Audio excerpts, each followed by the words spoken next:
Steve is here. We are ready to begin. Thanks everyone for being here.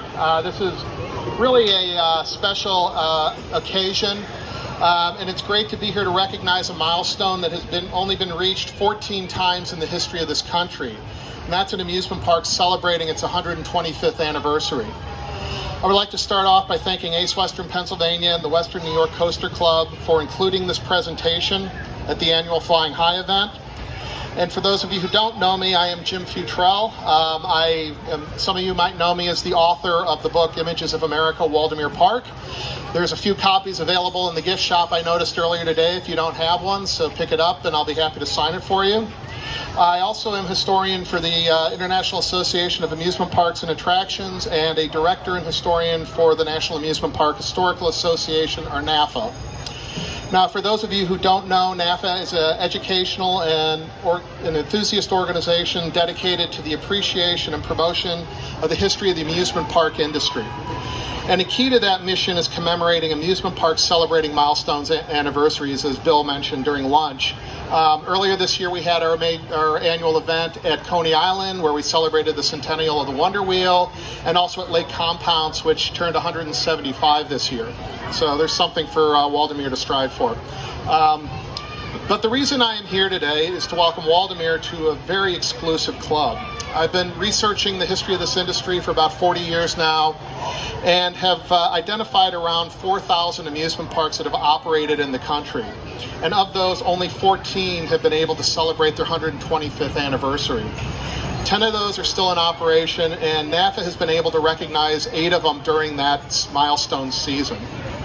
Now, first opened in 1896, Waldameer Park is a true industry survivor, adapting to changes that have closed hundreds of other amusement parks. In fact, it is one of only 12 surviving trolley parks, the 11th oldest operating amusement park in the United States, and one of only 6 that has not missed a single operating season in at least 125 years of operation. So, very exclusive club. Great testament to the leadership that it's had over that time. Now, NAPHA was on hand to recognize Waldameer Park's 100th anniversary in 1996, and at that time they had just commenced on a 10-year expansion plan.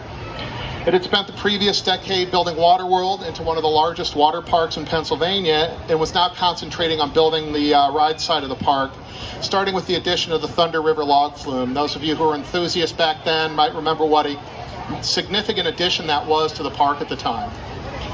And at that time, Waldameer showed NAPHA a model of the proposed Ravine Flyer 2 wooden roller coaster. It had already been in the works for 5 years, and no one knew at the time that it would take another 12 years for it to become a reality. But in the end, I think it was the ultimate example of the determination on the part of Paul Nelson to make Waldameer Park what it is today. And in the 25 years since its centennial, Waldameer's growth has been truly remarkable, as the park has spent around $50 million to transform itself into a regional destination.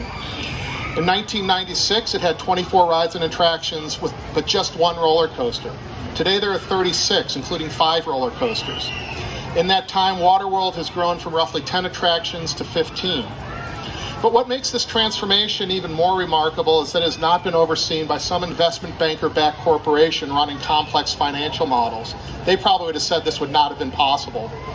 But it was done by a family, and in particular, Paul Nelson. We are all familiar with the story of an 11-year-old Paul Nelson first visiting the park in 1945 and being taken under the wing of park owner Alex Muller, and how his passion for the park eventually led him to assuming ownership and turning it into the park we all know and love today. Waldameer is one of about 60 amusement parks in the country that have been owned by the same family for more than 1 generation, in which that family still has an active role in the leadership of the business. Today, 3 generations are currently operating the park, and what makes this remarkable is that only 12% of all businesses, not just amusement parks, but any kind of business, are still viable into the 3rd generation of family ownership. And looking into its history, you do see the challenges it's had to overcome. 100 years ago, in the years surrounding World War I, the trolley companies that were so crucial in the original development of the amusement park industry in the United States started to get out of the amusement park business, and they were closing parks left and right. Waldameer became property of its bank. Fortunately, at that time, Alex Muller started getting involved in keeping the park a viable one. Then came the Great Depression, in which hundreds of amusement parks throughout the country closed. Some estimates are about half the parks in the country closed during that decade. Here at Waldameer, a chestnut blight killed off the trees that gave it its original name. Trolley service ended, 2 roller coasters removed, and the dance hall burnt down, but Waldameer survived. It made it through a changing world in the 50s and 60s that saw dozens of family-owned traditional parks close as the corporate theme park began to dominate. Waldameer responded by building the Comet and expanding the Kittyland. Paul Nelson took over operations and began modernizing the aging facility, adding attractions like the Wacky Shack, Pirates Cove, and El Ruth Express. It persevered through the late 70s and mid-80s when nearly 200 amusement parks in the United States closed, in large part due to the decline of the industrial economy that robbed so many parks of their critical picnic business. Instead, in 1978, Paul Nelson gained full ownership and started its transformation, beginning with the development of Waterworld in 1986. In fact, in the last 50 years, 40 amusement parks within 100 miles of Waldameer Park have closed while it has thrived.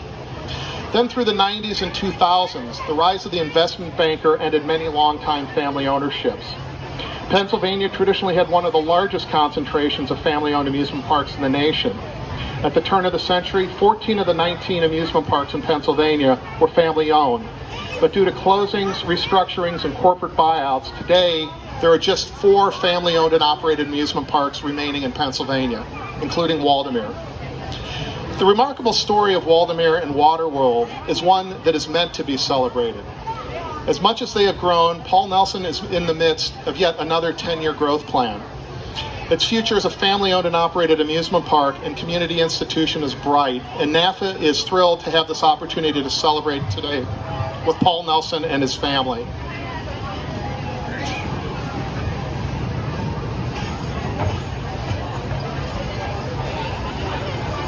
And in recognition of that, we'd like to present Paul and his family this commemorative plaque.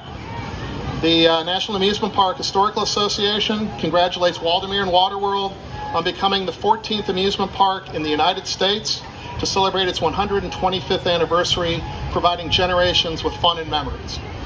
So Paul, congratulations.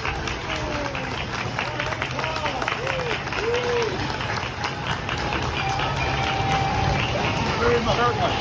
There you go. You know, I've been here 75 years. 76. I almost know what I'm doing.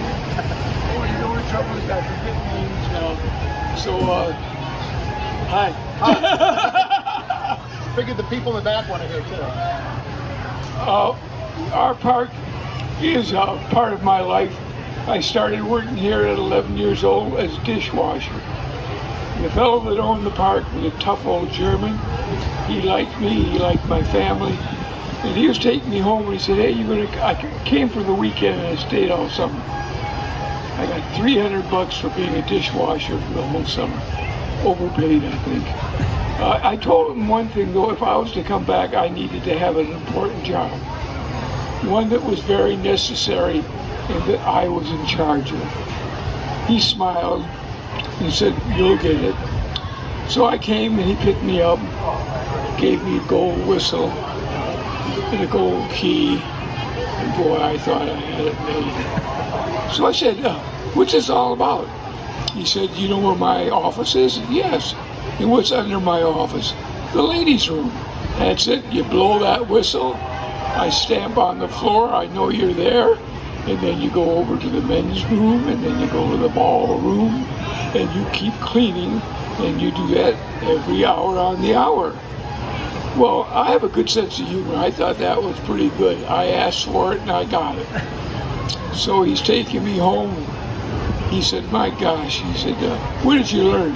I said, don't ask for promotion, earn it. Thank you, Paul.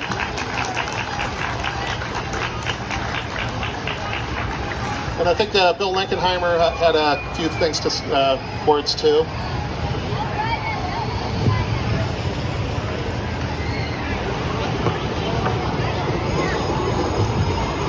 Thank you, Jim. For those of you that don't know me, my name is Bill Linkenheimer. I'm the regional representative for ACE Western Pennsylvania. That's the Western Pennsylvania region of American Coaster Enthusiasts. Again, I want to thank Western New York Coaster Club for putting this event together, and the National Amusement Park Historical Association for being here to give that special award and recognize Waldameer for everything they've done. If I can ask the rest of my rep team to come up here, I know we have Dave Honor, who is ACE's historian. He and Jim work together on a lot of things. Jim is also a member of ACE's History Committee, so there's a lot of collaboration going on there. Brett Weisbart is on our rep team. Tim Mahalik, our webmaster, is on our rep team. And Dave Altman is here somewhere, one of ACE's former presidents. Also, more importantly, a member of our rep team. And does one of you have the box?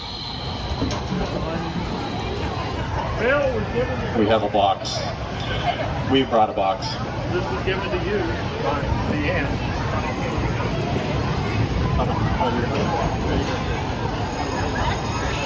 So, one thing that we do in ACE, we like to recognize people. And we have honorary memberships at the national level. At the regional level, we have an award called the Golden Kenny that's done in conjunction with Kennywood. We've been doing that for over 20 years, recognizing members that bring a lot of enthusiasm to the organization. It's something that we started just 2 years ago in 2019, is an Amusement Industry Appreciation Award from the region. And that's why I asked to get up here today, is because the 2021 Industry Appreciation Award goes to Steve Gorman. Woo! Come on up, Steve. I'm going to read the plaque.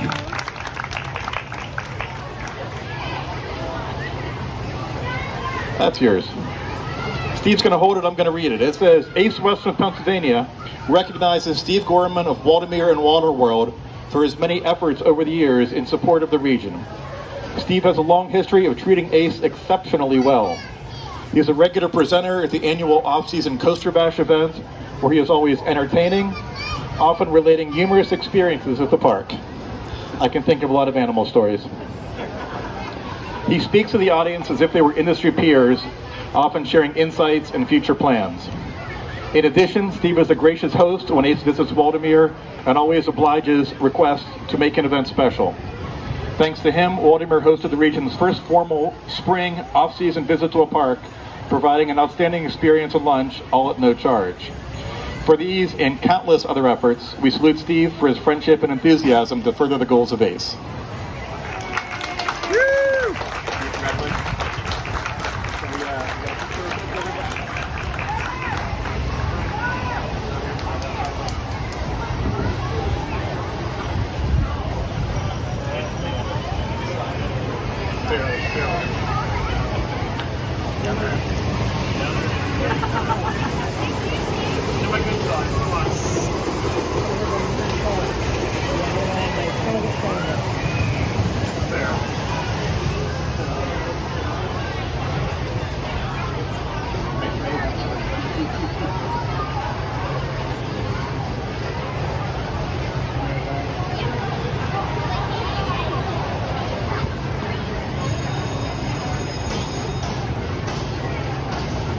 Flash did not want to work. Come on, Madonna.